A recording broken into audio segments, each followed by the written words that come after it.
conditions are not good.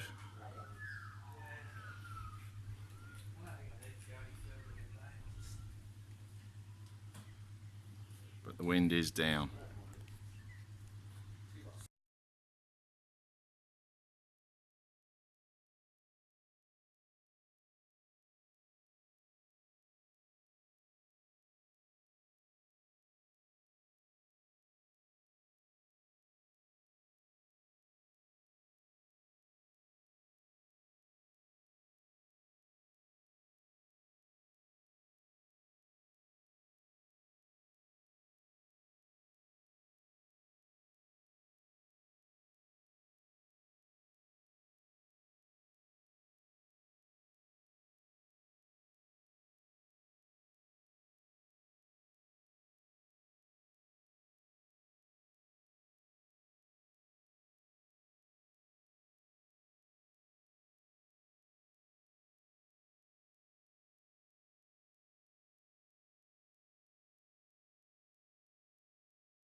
Hello again. Sorry about the high stand again. I'm just doing another update on the Savage Model 25 17 Hornet. As you can see, if you've been following this series at all or seen one of the other videos, you'll notice it's in a different stock. I got the Boyd stock. I put it straight in. Really, I should have taken it to my gunsmith and got him to pillar and bed it, because I'm hopeless at it. I'm not hopeless at it, but yeah, I'd probably make a mess. So I'd rather get the professionals to do a proper job, because this stock is, not easy to get. I have to order it specifically from the United States via a store, and because no one stocks it here in Australia. So I don't want to mess it up. Have to get another one, or yeah. You'll have seen the still shots of the targets. I made up a heap of ammo. I used 9.6 of little gun with the 20 grain Hornety VMAXs, and with new Hornety brass, and CCI BR4 bench rest primers. Now, I made up 50 rounds. Now, out of those 50 rounds, strangely, I had, I think, four primers fail to ignite, which is a lot. That's almost 1 in 10. 1 in 9.5, something like that. That's, yeah, there's something going wrong there. Usually CCI is very reliable, but I've never had a small rifle primer fail, I don't think.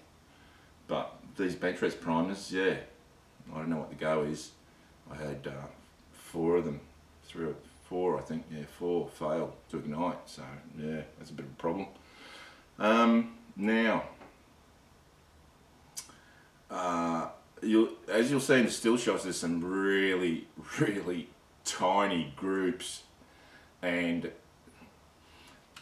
without doubt, one of the reasons is that it's in this stock. I'm still not happy with how it's sitting in the stock. There's the way that, because you've got three mounting bolts, 3 mounting pillars on the action, and yeah, they're sort of, they're all over the place a little bit. But anyway, the stock was still better than that plastic piece of garbage.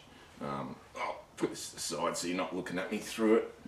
Now, what could I say? Oh, damaging the table. I think the main and the number one reason, really, the number one reason for the accuracy, some of those tiny little groups, is the trigger. I went to work on the trigger again. I was determined, I was just super determined to do something about the trigger. I wasn't going to put up with how heavy it was. So what I did was I put the old trigger back in, sans, blade, minus the, pardon me, I'm drinking mineral water again. Yeah, so I left that blade out and I mucked around with the trigger, and I got it to 2 pounds 14 ounces. Now, it doesn't, the problem that I was having before was that it was tripping, you know, the sear couldn't hang on, so it would just fire when you turn the bolt down vigorously. So not having that problem, but it still does want to, maybe I'll get it, no, it doesn't want to do it. It still does want to pull out sometimes. No, it doesn't want to do it. Yeah. Now then it will want to pull out. Come on. There you go. It still does want to pull out sometimes. I can put up with that. That's not a huge deal. Because when you're firing after a while, you do realise how you don't have to go back that far, you know, to strip another round, because it's cock and open. So yeah, it's not like you got to go all the way back or anything. So that's not a big deal. So as long as the sear isn't tripping, and you know I'm doing discharges when I don't want them to happen, so that's good. Let's see, what else can I say about it? Yeah, the trigger, I managed to get it down to 2 pounds 14 ounces, which is not, you know, it's not a CZ set trigger or a, you know, at the Timney or anything, but 2 pounds 14 ounces is okay. So it was light enough to be able to shoot small groups with. Now, what else can I say about it? So I had the 4.5 to 30 titanium back on there. The conditions, as you'll see at the start, the conditions were pretty crap. It was really sort of drizzly, misty, and then there was a bit of wind here and there, and you know, whinging about conditions again. But yeah, they were, I don't know what it is. Every time I seem to lately go there, the conditions are just terrible. And this is supposed to be the dry season. There's supposed to be no rain. It's not supposed to be raining anywhere. And it's like, you know, I've got the lights on because it's seriously overcast and dark, and yeah, it's not good at all. Now, pardon me. Now, so these groups, like, oh, yeah, through that 4.5 to 30 titanium, they look a lot bigger, but man, you know, like that one there, that's 3 shots that you saw, and that was the first round that I shot, and it was, oh no, the first ones are up there, they were 2, so I was zeroing and scoping, so there was 2 shots up there, so they got nothing to do with that. There was 2 shots up there, so then I got it down to there, and then I moved it again and I got it up to there, and that was 3 shots. I did 3 shots there. And then, so that's what I shot first, ignore those 2 for now. Then I shot, which ones did I shoot? I shot these, and they were a fair bit bigger. That one's not too bad. They were a fair bit bigger, as you'll see. Well, they weren't that big. No, that's the one I shot first, I think. No, that one. Yeah, I shot that one first. So most of those groups weren't too bad. Then I shot this, and there was a few groups stringing like diagonally. There's 2 there that are strung diagonally. They got pretty big, like over an inch. This is 110 yards, 100 metres, so yeah, that one's really tiny. That's 4 rounds. And then the last ammo that I had, I shot because this is the only 3 targets that I had on the board. So I decided now and then I'll just use the ends of the crosshair target.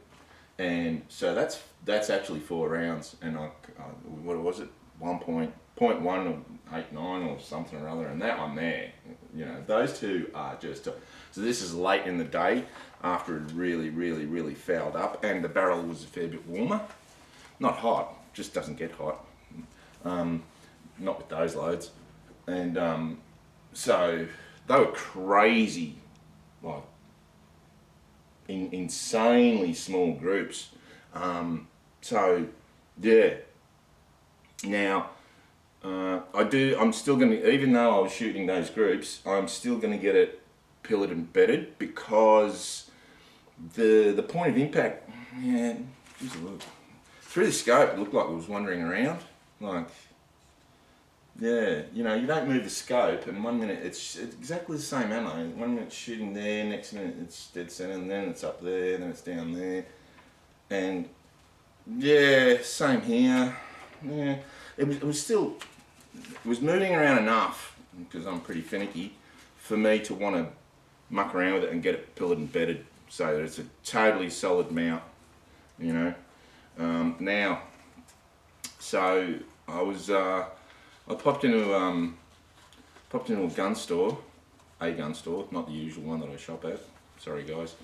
And I was just in there looking for some factory ammo, and unfortunately I'd sold them out a couple of weeks before. I bought them out a couple of weeks before, so they didn't have any.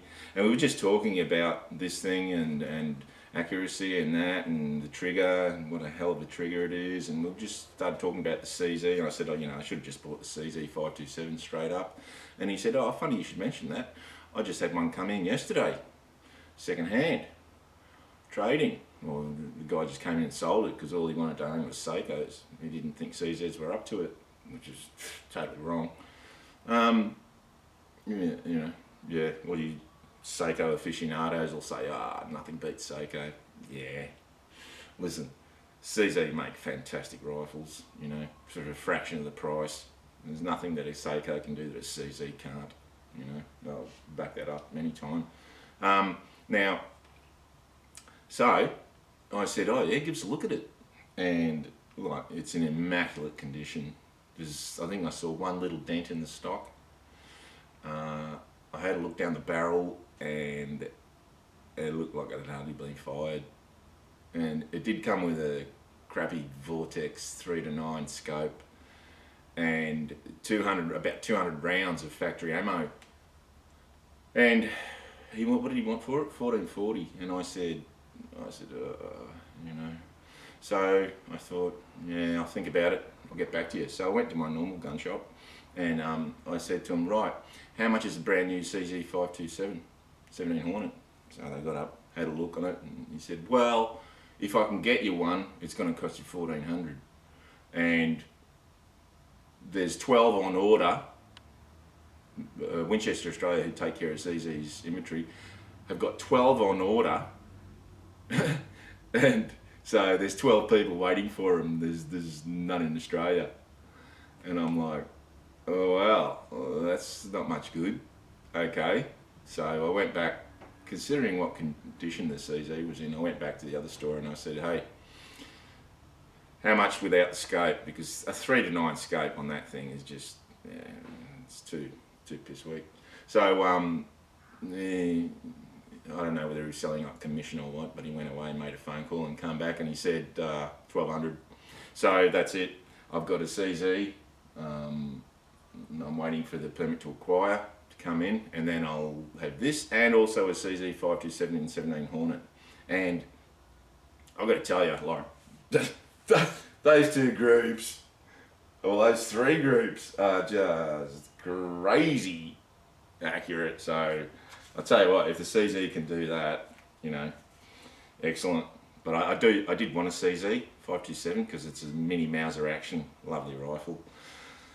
Don't get me wrong, now that I've got the new stock, pardon me, and I actually got that trigger down to a reasonable weight, I do love this rifle, I still do. Now, those 9.6 grain loads were still too hot. Yeah, I screwed up again. And like I did pop one primer and all the case necks were scorched. So, yeah. So for this rifle, you know, I'm going to go, I'll keep saying it, but yeah, I haven't done it, but I will. I'm just going to go right down to 9 grains of little gun, or try a different powder. I'll just go down to 9 grains because I've got a ton of that little gun, so I'll just keep pressing with that, and I'll just go down to 9 grains. There's no way that can be too much for this rifle at 9 grains, but this rifle is really, really, really sensitive.